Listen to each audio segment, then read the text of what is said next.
4 weeks ago, I made a video on how to get a flight on a Jet2 757.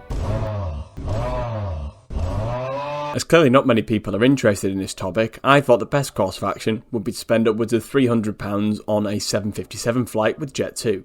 This flight would take me from Manchester over to Menorca, and it was a considerable amount more money to fly with Jet2 on this particular day. Okay, so to a lot of you that might seem like a massive waste of time, and when I tell you that I'm coming back a few hours later, it also may seem like a massive waste of money. Now, if you're not particularly interested in aviation, I'm not going to try and convince you otherwise. It's a little bit like a bus enthusiast telling me to go and sit on a bus for 10 hours because that bus is faster than any other bus and it may be scrapped in a few months. When I get on a bus, I don't take much notice of it. It's there to get me from A to B, and I appreciate that's what a lot of people see aircraft as. Do you know what, actually, I've changed my mind. I'm going to try and convince you why this isn't a massive waste of time and money. Let's go back in time to 1982. Most aircraft at this stage offered a 3-man flight deck, a captain, first officer and flight engineer. Flight decks were mostly a mishmash of steam pressure gauges and hundreds of switches and gauges for the flight engineer. Aircraft with 2-person flight decks were typically for short-haul routes and somewhat simple compared to their larger counterparts. 1982 was just 1 year after the release of the IBM personal computer, and it was the same year that Nokia released what would be considered the first mobile phone, which weighed 10 kilograms, and it's crazy to believe what Boeing would release this year. The 757. Now, the 757 and indeed the 767 included in them 6 Rockwell Collins CRT displays, that's right, like the old televisions, and it included an electronic flight instrumentation system and engine indications and crew alerting system. These systems eliminated the need for a flight engineer and therefore enabled these aircraft to operate with a 2-man flight deck crew. Boeing even utilised a basic form of fly-by-wire, a standard now used on nearly all commercial jetliners. The 757 was developed with 2 engine options, the most powerful of the 2 being the Rolls-Royce RB211s. These engines gave the 757 the biggest power-to-weight ratio of any non-supersonic airliner in the skies, and gave it the capability to operate from runways shorter than what your typical 737 would require.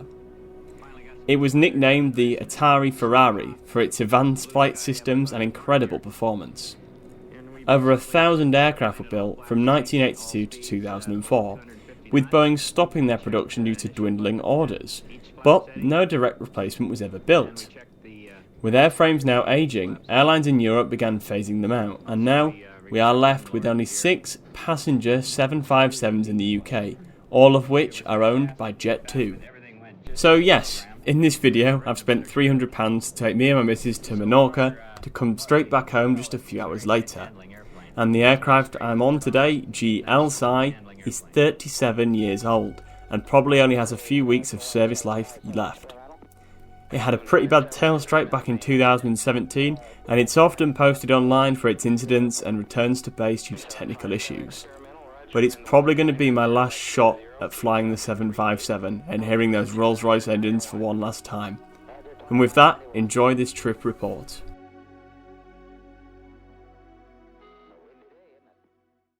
Now, in terms of parking, Manchester Airport wanted around £50 for the day, so I ended up going on your parking space and I took the car about 15 minutes away from the airport, so just a little walk over to the terminal. It was at this point also that I had a look and found out that our aircraft for the day, G-LSAI, had actually been on the ground at Manchester for 5 days, and I'd later find out that was to do with a technical issue with one of the aircraft's stores. Now, Manchester Airport's still going through some renovations at the moment, and I have to say I haven't been to Terminal 2 in a good few years, and I can't believe how different it looks. I will say though, I think they've actually done a cracking job. We were through security very quickly, and the whole airport looks almost like a shopping centre on the inside. Fortunately for me though, our 757 for the day was situated at gate 203, which is about a 15-minute walk down some very unusual sort of walkways and gangways. If I'm not mistaken, I believe this portion of the airport is due to be sort of removed or re-renovated. You can really tell that this looks like the classic Manchester Airport experience. One of the aircraft at around 6:30, and getting on the plane and having a look around, you really can't tell that this thing is 37 years old.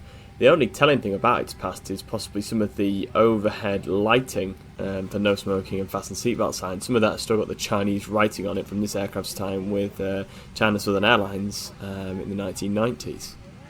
I found the seat fairly comfortable, especially for a budget airline, and the aircraft was incredibly clean as well. The only other thing I noticed in the cabin was this unusual door seal, but the likelihood is this is just cosmetic. Looking out the right window, we also got a chance to see Alpha Charlie, which is a 32-year-old Jet2 757, which was operating a flight to Ibiza this morning.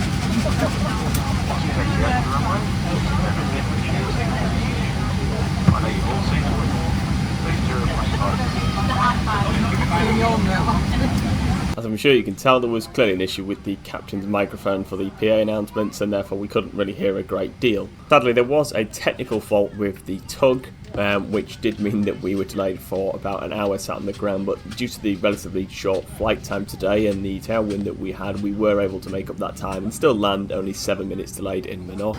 Cabin crew to report automatic crash check report, please. For the next portion of this video, I'm going to keep my mouth shut, as the real focus point is the sound of those Rolls-Royce RB211 engines at takeoff. They were absolutely fantastic. Lines fully open. Please check that bags or loose items are safely put under the seat in front of you. Thanks for listening. We'll soon be on our way.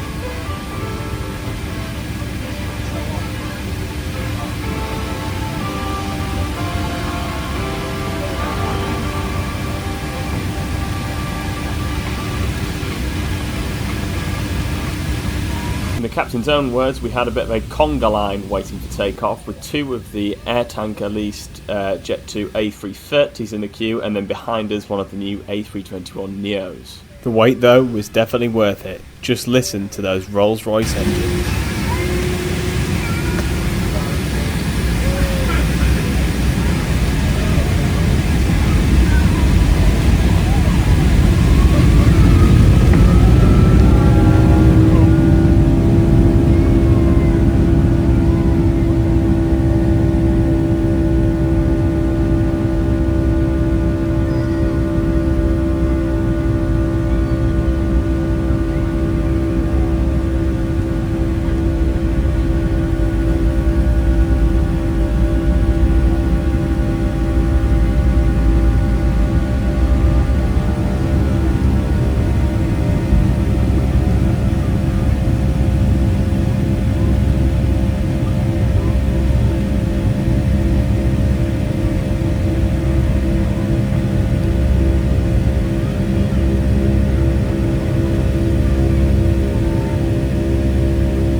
on board this morning's flight to Menorca.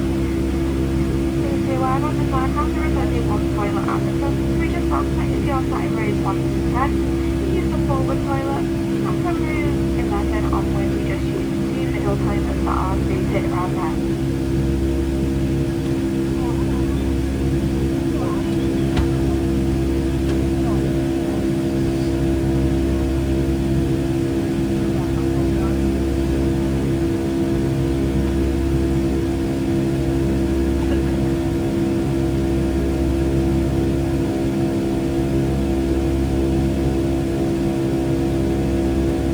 Now, my original plan was for this to be 2 videos. There was going to be one, which was this original one where I'd do my best impersonation of Trek Trendy on Noel Phillips, where it's more vlog style, and then there'd be another one for the kind of aviation enthusiasts, where I just show the actual footage and sound of the 75's takeoff and landing.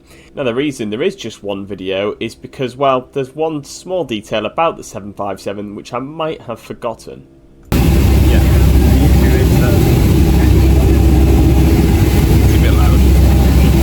Honestly, the video doesn't really portray it that well, but it was absolutely screaming loud where we were sat. So much so that my missus, who's got absolutely zero interest in aviation and was coming on this trip because she wanted to go to Spain, even said she couldn't sleep and her ears were still ringing. So, it's my idea of a vlog out the window, meaning that you're just going to get a voiceover of what some of the offerings on the flight was like. I didn't bother pre-ordering food on the Jet2 app, but I'll be honest, I have had that in the past and it is actually fairly good as far as airline food goes. So I got a sourdough, ham and hock cheese toasty with some Pringles and a can of Pepsi for about £8.90. I was rather pleased to see the sell-by day wasn't 10 years into the future, which was good. The taste was actually alright, but it did feel like it had been cooked in the middle of a nuclear reactor. The toilets on board were massively clean, and I love the deco that they put up on the walls of these aircraft. I think that the cabin crew at first thought it must have been my first time on a plane, because whilst we were sat on the ground for an hour, delayed, everyone else was rather upset, and I was sat there with a massive smile across my face with a huge camera tied around my neck. So I did actually have a chat with them at one point and I explained what I was doing, and I also asked about the possibility of a flight deck visit during their turnaround time. Now, with the flight time being just 2 hours, before long we actually began our descent into Menorca. And thankfully the captain had got his microphone fixed, so we were able to hear his announcements from that point onwards. Spanish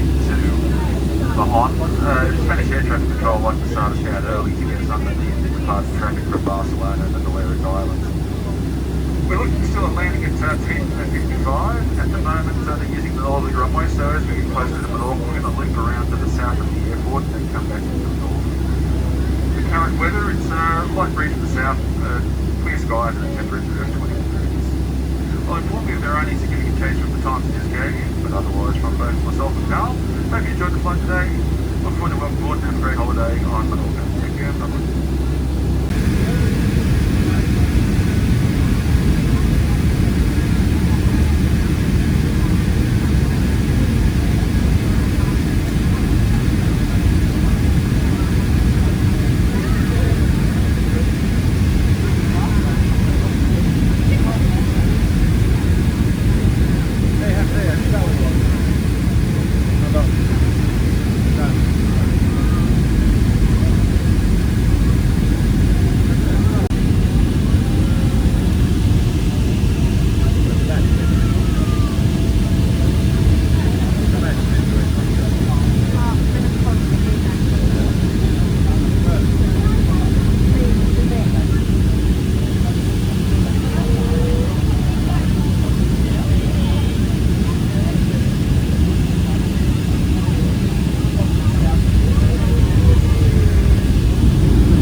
After an incredibly smooth landing into a sunny Menorca, and after everyone had deboarded, I was given permission to enter the flight deck. Now, out of respect for the flight crew, I decided not to do a great deal of video footage in here. I was given permission to take some pictures and some videos, but that didn't mean I could just shove a camera in all their faces, and aircraft flight decks are obviously typically quite a confined space. So I hope you do enjoy these pictures of the flight deck. If you are interested in the flight deck of these particular aircraft, there has been a YouTube video recently taken by an air traffic controller who went on a ride along on one of the Jet2 757s, which shows the takeoff and landing and some in-flight images, and I'll link that video in the description below. I'd also like to take a moment to thank Jet2 for giving me this last experience on the 757. I appreciate that some people watching this definitely won't be swayed by the video, even the sort of bit at the start where I go into why the 75 was such an important aircraft, and there really hasn't been another one like it since. But Jet2 have kept these planes in service for many years, and they've surpassed the likes of Thomas Cook, TUI, and indeed other operators that once used the 757. So to be able to fly on one in 2024 and get one last flight was absolutely fantastic, and the cabin crew and flight crew really went above and beyond, letting me see the flight deck during the particularly short turnaround time. So once again, thank you very much, Jet2. And if there is anyone watching this video, you may have around 1 month from October the 3rd to still fly on one of these 757s. From what I can see, November is when 3 of the 757s will be leaving the fleet. L-SAI may hang on until January 2025, but it's really not known. This aircraft doesn't really seem to fly very often according to flight radar. Now, as you can probably tell by some of the production value of this video, I'm definitely not the next Trek Trendy or Noel Phillips. This channel is primarily about flight simulation, and at the moment we are working on a brand new website.